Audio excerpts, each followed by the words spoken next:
Antes de empezar, un agradecimiento a los dragones del vacío y señores del Imperio Infinito. Gracias a ellos puedo seguir trayendo estas historias casi a diario. Sobre la psiónica humana. La respuesta estándar a cómo son los psíquicos humanos tiende a ser inexistentes. La suposición general es que, debido a una acumulación de peculiaridades evolutivas, ninguna especie de origen terrano tiene una presencia psíquica notable. Esto es prácticamente correcto, como en el sentido de que actualmente no te encontrarás con un humano que inicie una conexión psíquica, pero funcionalmente no podrías estar más equivocado. A pesar de su total falta de habilidades psiónicas identificables externamente, cada humano que llega a los 10 años de edad sin sufrir daños neuronales significativos ha pasado, en efecto, por más entrenamiento psiónico del que realizan los operativos especiales de la mayoría de las especies antes de su primera misión. Para comprender mejor la aparente contradicción entre los humanos no tienen habilidades psiónicas identificables y cada niño humano ha pasado por un riguroso entrenamiento psiónico, no es una imposibilidad total. Ayuda a saber cómo está estructurado el cerebro humano. Saltándose una cantidad considerable de detalles, el cerebro humano consiste de dos componentes cuasi independientes, con cierta cantidad de hardware de apoyo que puede anular funciones superiores en situaciones donde se requieren respuestas instantáneas e instintivas. Esta división permite a los humanos una serie de ventajas al dedicar ciertas áreas del cableado neuronal a tareas específicas mientras realizan tareas secundarias al mismo tiempo. La imaginación humana es un ejemplo claro de esto, aunque ese es un tema para otra ocasión. Lo que la humanidad en su conjunto no había comprendido hasta hace muy poco es que ambos componentes principales están activos psiónicamente de manera independiente, y casi exclusivamente cada componente usa su propia psiónica para atacar alternativamente al otro componente o defenderse de los ataques entrantes del otro componente. Para un ser humano, estos ataques rara vez son siquiera reconocidos.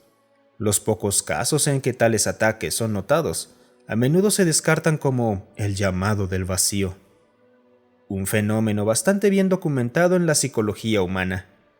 Dado que el componente psiónico de este fenómeno era desconocido para la humanidad, una teoría importante sobre por qué estos impulsos autodestructivos o violentos persistieron hasta la humanidad actual era que actuaban como una especie de autoevaluación, una forma en que cualquier individuo podía verificar automáticamente que aún tenía el control de sus acciones, mientras marcaba como parias sociales a quienes no lo tuvieran, reduciendo así la probabilidad de que individuos excesivamente impulsivos se reprodujeran. Aunque la teoría anterior es una suposición razonable sobre la función de estos impulsos, y según se ha observado, correcta, estos ataques tienen un efecto secundario. Dado que la mente humana está efectivamente bajo ataque desde la infancia temprana, los humanos, por necesidad, desarrollan una resistencia absolutamente ridícula contra los ataques psiónicos, con múltiples informes creíbles que citan que una víctima humana de un intento de manipulación psiónica ni siquiera notó el intento de intrusión. Sin embargo, al mismo tiempo, la mente humana desarrolla ataques más complejos y peligrosos en respuesta a su creciente resistencia. Para cuando un humano es considerado legalmente maduro, los ataques a los que se ha sometido inconscientemente serían suficientes para añadir un volumen completo a los códices negros, un rasgo que se ha demostrado cierto para cada humano que ha sido probado hasta ahora. Como anécdota personal, estuve presente la primera vez que se registró la actividad psiónica de un sujeto de prueba humano, que fue voluntario por medios artificiales. La conexión duró menos de medio segundo antes de que las funciones de seguridad del registrador la cortaran de forma forzada e iniciaran un cierre total de las instalaciones. Mientras tanto, el sujeto reportó haber sentido un breve cosquilleo en la nuca antes de que se activaran las alarmas, lo cual le causó una gran angustia. Afortunadamente, los procedimientos de cierre de la instalación no implicaban ningún tipo de autodestrucción, o probablemente no estaría aquí hoy. Además, el sujeto en cuestión manejó muy bien la situación caótica, considerándolo todo. Como se mencionó anteriormente, el diseño neural humano también tiene algo de hardware de apoyo, cerca del punto de la columna vertebral que se conecta con el cerebro. Esta sección del cerebro también tiene un rol en este sistema notable, ya que controla estrictamente la actividad psiónica para que no se proyecte hacia el exterior. Dada la naturaleza cada vez más intensa de los ataques, este aspecto también se entrena en exceso, pero solo en una dirección, hacia adentro. Esto explica en gran medida por qué un humano puede caminar sin protección, sin causar que todo ser con un mínimo de receptividad psiónica sufra un colapso neurológico total de inmediato, pero conlleva una gran advertencia. La protección ofrecida por este hardware de apoyo es en un humano adulto sano de tal magnitud que un psiónico típico de estilo mente superior se esforzaría inmensamente por intentar penetrarla, si tan solo estuviera dirigida hacia afuera. En cambio, un humano apenas tiene medios para evitar una intrusión, pero salvo que la conexión sea terminada traumáticamente, prácticamente no hay forma de escapar del paisaje psiónico de una mente humana una vez que se ha establecido la conexión. La combinación de todos los hallazgos anteriores ha dado lugar a una teoría de trabajo sobre por qué los miembros de cierta especie que no será nombrada en este informe siguen autoeliminándose violentamente en medio de reuniones con delegaciones comerciales humanas, cuestionando además la moralidad de estos individuos. Esta especie en cuestión ha estado en investigación por manipulación psiónica ilegal desde hace algún tiempo. Tras una serie de acuerdos comerciales de alto perfil que se consideraron excesivamente favorables para dicha especie.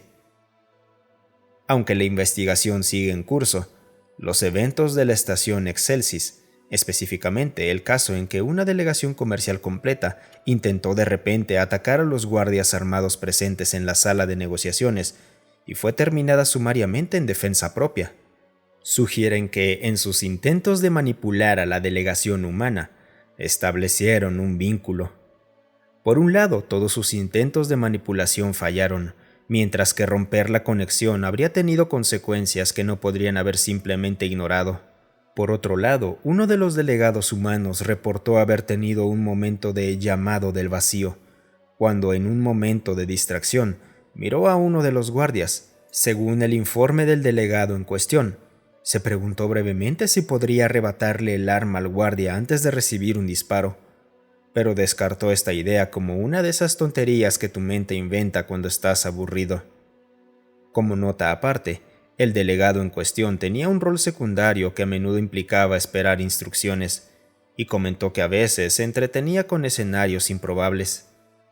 Mi teoría actual es que además del vínculo intentado con fines de manipulación psiónica, los miembros del grupo también mantenían una conexión local con sus cómplices.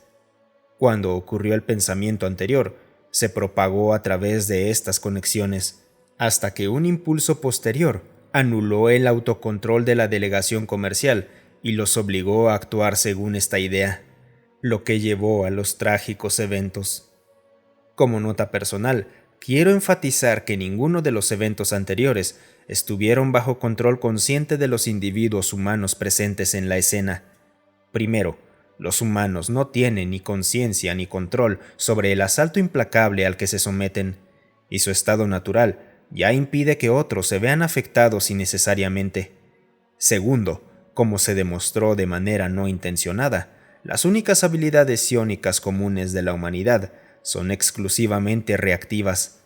No pueden extenderse hacia afuera, pero pueden y van a destruir por completo a cualquiera que sea lo suficientemente tonto como para intentar invadir el santuario del yo. En conclusión, no tengo ninguna razón para creer en las acusaciones dirigidas contra la delegación humana en este caso, y recomiendo inspeccionar a los miembros de dicha delegación en busca de evidencia observable externamente de intrusión. Solo asegúrense de no profundizar demasiado. Profesor Siptal, testigo experto en el juicio tras la tragedia de Excelsis.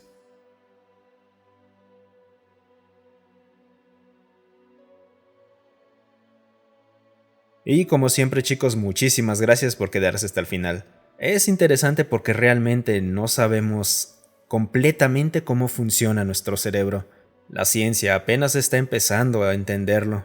Aunque llevamos décadas y décadas estudiándonos, todavía nos falta muchísimo para entender cómo funciona realmente el cerebro humano. Pero díganme, ¿ustedes creen que una intrusión en el cerebro humano por parte de unos alienígenas tontos resultaría en ese tipo de tragedias? Básicamente un pensamiento random y todo se va de madres.